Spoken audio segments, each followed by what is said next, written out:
In the heavens of Ethera, where gods dwelled beyond time and form, the divine council gathered in their celestial chambers. They watched the mortal world with eyes that pierced prophecy, flame, and fate. At the center sat Eros, the sun god, chief commander of the divine council, radiant and revered, his throne a furnace of light. But the fire in his gaze was not calm. It burned with fury.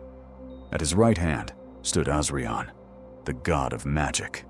3 brothers sat in orbit around Eros, gods of immense power and ancient lineage. Oryx Solum, god of space and time, sat in the heart of the universe. His body was woven from constellations and dark matter, his 6 auroral wings folding across dimensions. Eyes, uncountable and eternal, blinked across his form, watching all that transpired and all that had yet to be. Gravamir, god of gravity, spoke in silence and moved in inevitability. His form was a black sphere wrapped in collapsing rings, a presence that bent light and anchored worlds. When he shifted, galaxies trembled. Veltraxis, the youngest, was the god of the strong nuclear force. His body shimmered with collapsing particles, a lattice of fusion and fire. He was the forge within the atom, the hidden power that bound stars from within. Veltraxis was not content with silence. The ghost of the white flame had struck down a legion of the Fireborn, and the gods had begun to whisper. They spoke of Kiren-Sol. His soul flame was white, pure, unyielding, mirroring the first flame that birthed existence itself. Gravamir's voice, heavy as collapsing stars, broke the silence. Could this mortal be the chosen one, the one foretold in the High One's prophecy? At the word prophecy, Azrion's aura rippled. Runes fractured, symbols recoiled. He despised prophecy, not for its falsehood, but for its defiance. It was the one pattern he could not bind. Memory struck him like a blade. He remembered the High One, God above all gods, denying him the dominion of chaos. Azrion had sought it to weave balance into the universe, but the High One had called it selfish desire. The wound had never healed. Prophecy is not order, Azrion whispered, his voice layered across dimensions. It is rebellion, and rebellion cannot be sealed. Veltraxis' ambition was great. He watched Eros bask in mortal adoration, claiming dominion over light and flame, and his fury grew. He sought the throne that Eros sat on, believing he was no longer worthy to sit upon it. Without my binding force, your brilliance would collapse into dust. You are flame, yes, but I am the reason it holds, Veltraxis declared. The chamber darkened. Cosmic tension ignited. Veltraxis rose. The constellations recoiled. Stars dimmed, their fire bound in silence. He challenged Eros's rule. He would prove his supremacy not by decree, but by conquest, by defeating the mortal known as the White Flame and claiming dominion for himself. Eros rose in fury. His aura ignited the upper atmosphere in fire. His flaming sword appeared in his hand, whispered to burn through reality itself, a blade not forged, but spoken into being, a word of fire that unmade boundaries. I will cut down Veltraxis and the mortal in a single stroke. Let the stars bear witness, Eros thundered. But Azrion, ever calculating, intervened. His form shimmered with runes that bent and recoiled. His voice, a whisper, stretched across dimensions. Let Veltraxis fight the White Flame. Let prophecy test itself, but not on Earth, not in Solmara. The city must not burn. The worshippers must not turn. The chamber stilled. Even Eros's fury paused, caught in the weight of Azrion's words. Azrion's gaze flickered toward the mortal realm, his aura rippling with disdain.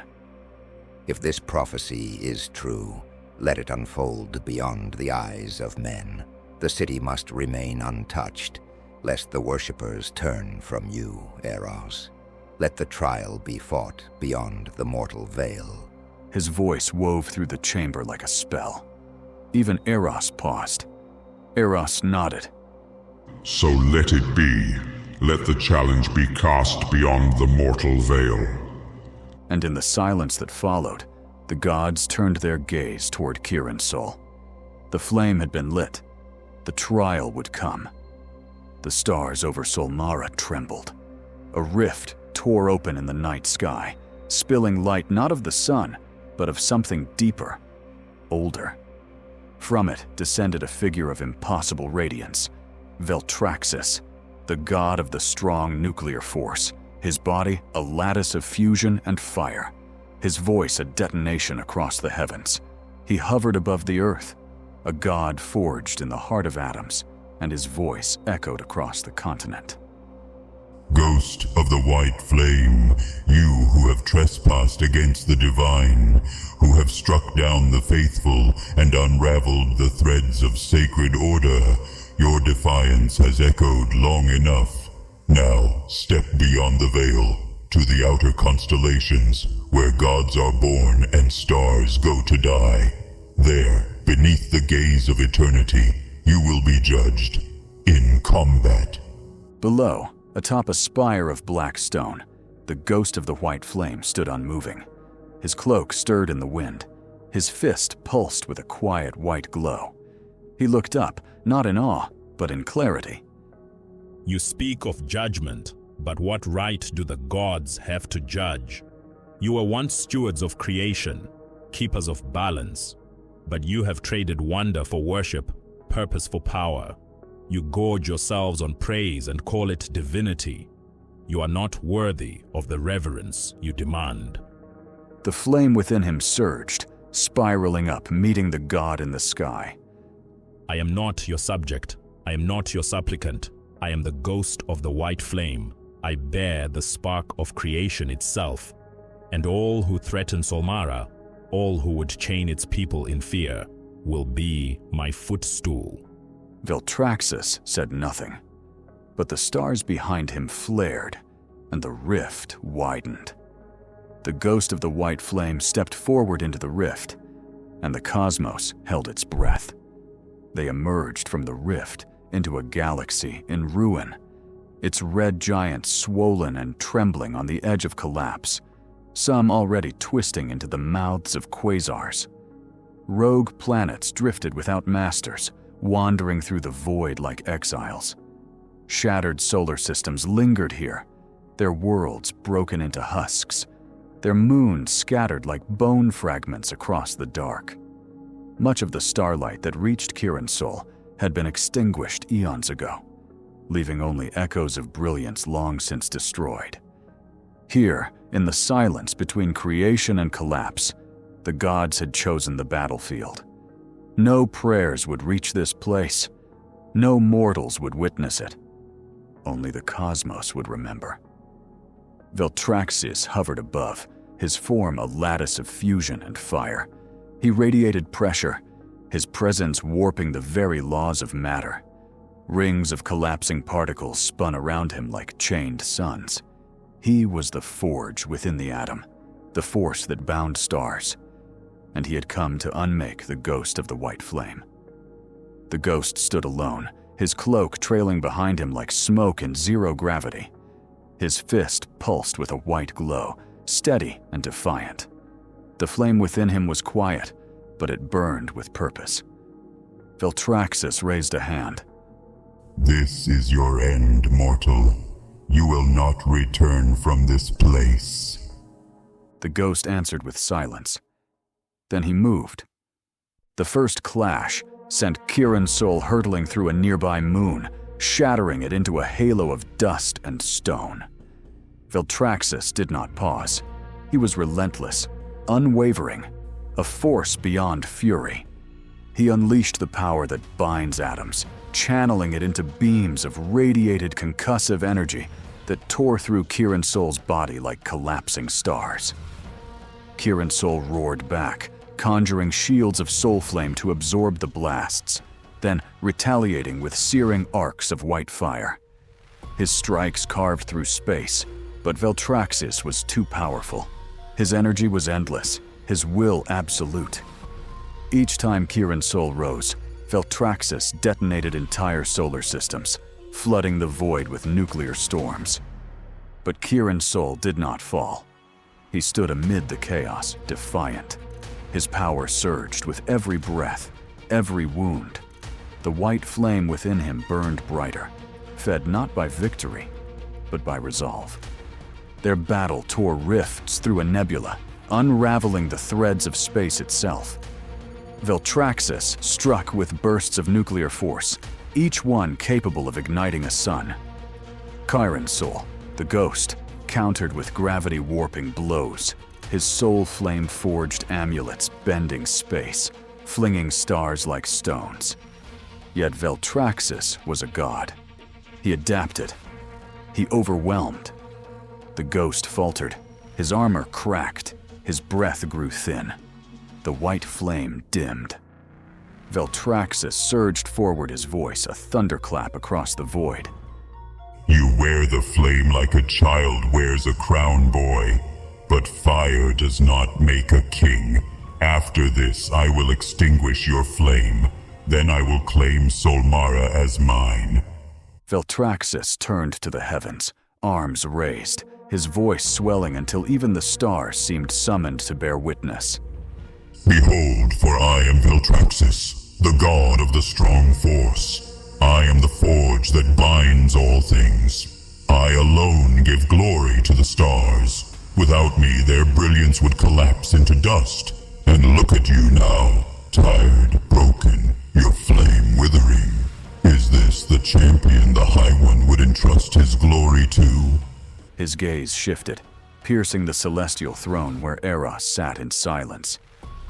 Eros, sun god who has forgotten the ways of war, you allowed a mortal to slay the Fireborn. You have shamed the celestial host. When I have slain him, I will claim the heart of Solmara, and then I will tear down your throne and sit upon it myself. His eyes gleamed with cruel triumph.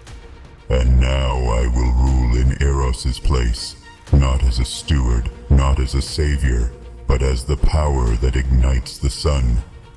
And then, the ghost remembered. His sons, his wife, the people of Solmara. The sanctuaries burned. The gods fattened on fear. And the flame answered. Kiren-Sol's body flared in rage. His dimmed form reignited in white soul flame. It didn't burn. It radiated, like the birth of a star, like memory of creation. No longer fists, no longer vessel.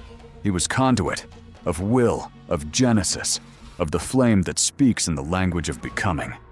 The battlefield drowned in light. Soul flame erupted in a supernova. Shadows cast across shattered moons. Embers spiraled outward, not to destroy, but to remake. Matter bowed. Void inhaled. Existence awaited command. Fragments of worlds twisted into orbit, drawn into constellations by his will. Threads of flame stitched the torn fabric of cosmos. And then, his eyes. Judgment. Fury sharpened into clarity. His gaze fell upon Veltraxis, and inevitability faltered. For the first time, the god knew doubt. Kiren-Sol ascended like a comet, torn from the womb of creation, his body engulfed in the white soul flame. The blaze was not mere fire. It was the echo of the first flame, the breath that once birthed existence. He struck with the weight of inevitability. The blow tore through Veltraxis, and the god's body of nuclear fusion began to unravel. Particles collapsed, bonds shattered, the lattice of fire blinking out as if the very forge within the atom had been silenced. Veltraxis staggered, his brilliance folding inward, his body slowly collapsing upon itself like a dying star. The ghost did not relent. He surged forward, soul flame trailing like a comet's tail, arms raised, not to heaven, but to the lattice beneath. From the bones of existence, he called down fire. Not celestial, not divine, foundational. Beams of creation lanced the void. Silence before speech, breath before Genesis, the first word ever spoken. Veltraxis reeled, his form destabilizing, fusion unraveling. But he did not fall. With a roar that split the void, he surged forward, dragging the remnants of shattered stars into his orbit. His body reformed in bursts of nuclear light, each pulse a defiance of entropy. He struck with the fury of collapsing suns, hurling spears of atomic fire, detonating gravity wells, bending space into weapons. You will not unmake me, he bellowed, voice laced with desperation and wrath. Kiren-Sol met him head-on. The soul flame around him did not flicker. It expanded. It wrapped around Veltraxis' attacks, devouring them, transmuting destruction into creation.